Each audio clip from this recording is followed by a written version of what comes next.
Bread ખાવાના શોખીન રાજકોટવાસીઓ ચેતી જજો. પુષ્કરધામ ચોક પાસેની અતુલ બેકરી ફરી વિવાદમાં આવી છે.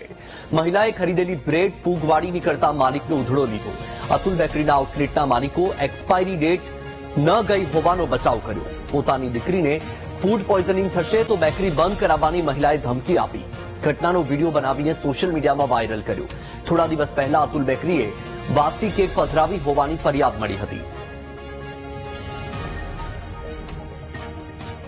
તમે કેટલું ધ્યાન રાખતા હોય કયો છું તમે શું કહો છો?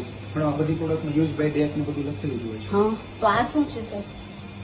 અત્યારે ભેજવાળું વાતાવરણ છે એટલે કદાચ આ આપણે લઈ ગયા હતા બીજી બ્રેડ ગયા સેમ બતાવું આ એમાં પણ એ પ્રોબ્લેમ છે. જોઈ લો.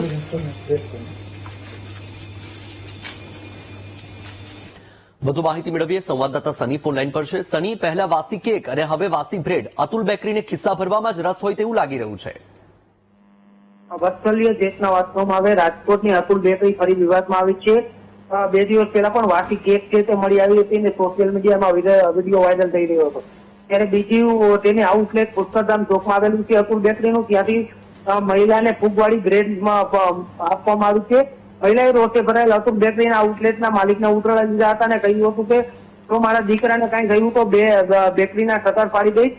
સમગ્ર ઘટનાનો વિડીયો છે તે વાયરલ થઈ રહ્યો છે. આરોગ્ય વિભાગ સામે અનેક સવાલો ઉઠી રહ્યા છે કે અતુલ બેકરી આટલી વાસી વસ્તુઓ વેચી રહી છે છતાં પણ તેના નમૂના શા માટે લેવામાં નથી આવતી, તેના કાર્યવાહી કરવામાં નથી આવતી રહી. અતુલ બેકરીના શટર ક્યારે બંધ કરવામાં આવશે તે જોવાનું રહેશે. વત્સલ્ય. બિલકુલ થી શની, માહિતી બદલ આભાર.